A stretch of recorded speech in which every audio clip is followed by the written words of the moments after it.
প্রায় ৯০ ঘন্টা ধরে বিশ্ব থেকে বিচ্ছিন্ন ইরান, একটি বিশাল দেশ, কোটি মানুষের প্রাণচঞ্চল জীবন, আর হঠাৎ করেই তারা হারিয়ে গেল পৃথিবীর ডিজিটাল জগৎ থেকে। ইন্টারনেট নেই, যোগাযোগ নেই, চারপাশে শুধু অজানা শঙ্কা আর রহস্যের ঘনঘটা। এটি কি ইসরায়েলের হামলার ভয়, নাকি গোপন কোনো পারমাণবিক পরীক্ষা? প্রতিটি মুহূর্ত যেন বাড়িয়ে দিচ্ছে উদ্বেগ আর জল্পনা। ইন্টারনেট পর্যবেক্ষণকারী সংস্থা নেটব্লক্স জানিয়েছে, ইরানের ইন্টারনেটের ট্রাফিক ১৭ জুন থেকে ব্যাপকভাবে হ্রাস পেতে শুরু করে। এক পর্যায়ে প্রায় পুরোপুরি বিচ্ছিন্ন হয়ে গেছে বৈশ্বিক ইন্টারনেট নেটওয়ার্ক থেকে। সংস্থাটির তথ্য অনুযায়ী প্রায় ৯০ ঘন্টা ধরে বিশ্ব থেকে বিচ্ছিন্ন ইরান।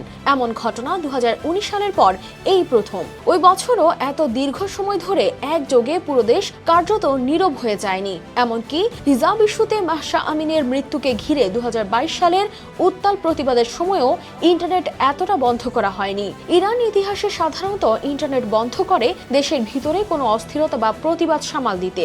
আন্তর্জাতিক সংকটের সময় তারা বরং যোগাযোগের পথ খোলা রাখে। তাই এবারকার পরিস্থিতি সত্যি অস্বাভাবিক বলে জানায় সংস্থাটি।